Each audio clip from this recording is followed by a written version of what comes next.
अस्सलाम वालेकुम। इस नए एक्सप्लेनर में खुश आमदीद। चलिए सीधा आज के असल मकसद की तरफ आते हैं। हमारा हदफ महाटेट इम्तिहान के पेपर 1 और पेपर 2 के लिए मादा यानी मैटर की हालतों की मुकम्मल साइंस को समझना और उसे क्रैक करना है। एक ट्यूटर के तौर पर मेरा इरादा यही है कि इस सेशन के बाद इस टॉपिक से जुड़ा कोई भी सवाल उलझन पैदा न करे। हम बिल्कुल बुनियादी सतह से शुरू करके ठीक इम्तिहान के मेयार तक हर कंसेप्ट को क्लियर करेंगे। आज के सेशन का खाका कुछ यूं होगा। पहले मादा दी बुनियादी हालतें, फिर उनकी तब्दीली और कुछ अहम ट्रिक्स।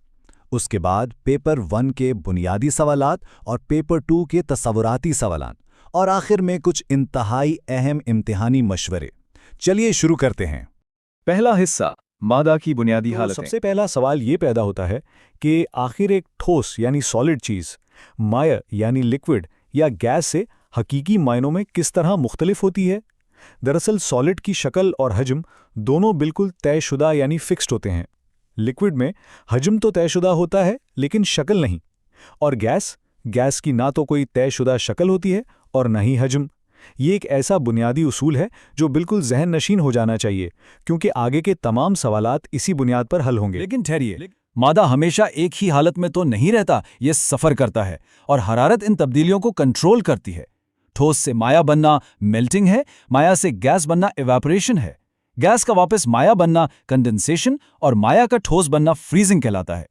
लेकिन यहां जरा गौर कीजिए, ये पांचवां अमल सब्लिमेशन यानी अमले तसीद बहुत खास है। इसमें एक ठोस चीज माया में बदले बगैर सीधा गैस में तब्दील हो जाती है। ये इम्तिहान के लिहाज से एक इंतहाई अहम और अक्सर उलझा देने वाला हिस्सा है। दूसरा हिस्सा, तब्दीली और अहम ट्रिक्स। अब एक ऐसी शानदार ट्रिक देखते हैं जो इम्तिहान में वक्त बचाएगी और कंफ्यूजन से दूर रखेगी। Solid strong, liquid loose, gas gone. ये जुमला बड़ी खूबसूरती से वाज़े करता है कि मादा के ज़रात यानी पार्टिकल्स कैसा बर्ताव करते हैं। सॉलिड स्ट्रॉन्ग का मतलब है कि ठोस में ज़रात बहुत मजबूती से जुड़े होते हैं। लिक्विड लूज का मतलब है कि माया में ये ज़रात थोड़े ढीले और आज़ाद होते हैं। और गैस गॉन मतलब गैस के ज़रात बिल्कुल आज़ाद होकर दूर दूर फैल चुके होते हैं। बस इस एक लाइन से साख्त का कोई सवाल गलत नहीं होगा। तीसरा हिस्सा, पेपर 1 के बुनियादी सवालात। अब आते हैं टेस्ट की तरफ। ये 2023 महाटेट का सवाल है। ज़रात सबसे ज़्यादा दूर किस हालत में होते हैं? ऑप्शंस हैं सॉलिड, लिक्विड, गैस या वाटर। ज़रा वही गैस गॉन वाली ट्रिक जहन में लाएं। सही जवाब क्या होना चाहिए? बिल्कुल सही जवाब गैस है, और इसकी वजह बड़ी सीधी है। गैस में ज़रात के दरमियान कशिश की कुव्वत सबसे ज़्यादा कमज़ोर होती है। इसी वजह से ज़रात के दरमियान फासला बहुत ज़्यादा होता है और वो हर तरफ फैल जाते हैं। एक और सवाल पे गौर करते हैं। 2021 के पेपर में पूछा गया था कि बर्फ का पानी में तब्दील होना किस अमल की मिसाल है? तसव्वुर कीजिए कि एक गरम मेज पर बर्फ का टुकड़ा रखा है। वहां क्या हो रहा है? यकीनन ये मेल्टिंग यानी पिघलना है। जब बर्फ जो कि ठोस है आसपास से हरारत जज्ब करती है तो वो पानी यानी माया में तब्दील हो जाती है। इम्तिहान के लिए ये मखसूस इस्तिलाहात बिल्कुल पक्की होनी चाहिए। अब बारी है एक ऐसे सवाल की जो थोड़ा सा ट्रिक कर सकता है। 2022 में पूछा गया, मादा की वो कौन सी हालत है जिसका हुजूम तो तयशुदा होता है लेकिन कोई तयशुदा शक्ल नहीं होती? अगर वो बुनियादी उसूल याद हो तो जवाब आसान है।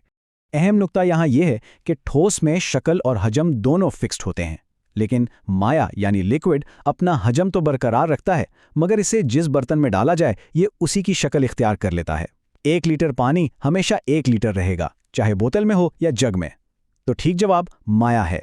चौथा हिस्सा, पेपर 2 के तसव्वुराती सवालात। अब जरा अपर प्राइमरी लेवल पर चलते हैं। ये 2022 महाटेट का सवाल है। मादा की किस हालत में सबसे ज्यादा हरकी तवानाई यानी काइनेटिक एनर्जी होती है? इसको हल करने के लिए काइनेटिक एनर्जी को सीधा मूवमेंट या हरकत से जोड़िए। किन ज़रात में हरकत सबसे ज्यादा होगी? ये बात बिल्कुल जाहिर है कि गैस में हरकी तवानाई सबसे ज्यादा होती है। क्यों? फिर वही ट्रिक, क्योंकि गैस के ज़र्रात घौन होते हैं, वो बिना किसी पाबंदी के इधर उधर तेजी से हरकत करते हैं, जबकि ठोस के ज़र्रात अपनी जगह कैद होते हैं। ये वाला सवाल बहुत ज्यादा कॉन्सेप्चुअल है। उबलने यानी बॉइलिंग और अमले तबखीर यानी इवापोरेशन के दरमियान बुनियादी फ़र्क क्या है? अक्सर उम्मीदवार कंफ्यूज होते हैं क्योंकि दोनों ही सूरतों में लिक्विड गैस में तब्दील हो रहा होता है।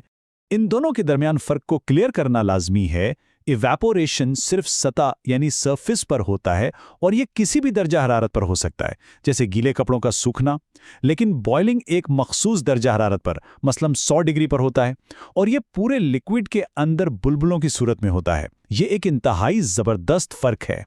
पेपर 2 का एक और अहम सवाल, वो कौन से बुनियादी अवामिल हैं जो एक ठोस को पिघलने या माए को उबलने पर मजबूर करते हैं?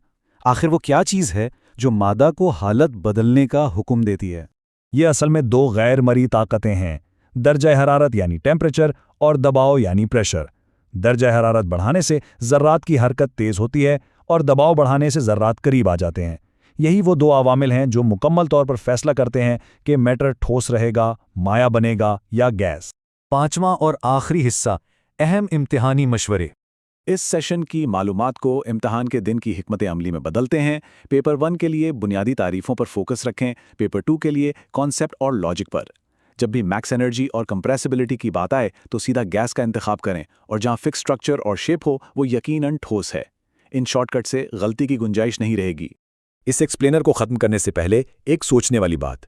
आज जो कुछ सीखा गया उसकी बुनियाद पर सोचिए कि अगर अचानक शदीद दर्जा हरारत और इंतहाई ज़्यादा दबाव पैदा हो जाए तो उस वक्त जो हवा सांस में ली जा रही है उस पर क्या असर पड़ेगा? क्या वो हवा गैस ही रहेगी या कुछ और बन जाएगी? इस सवाल पर ज़रूर गौर कीजिएगा।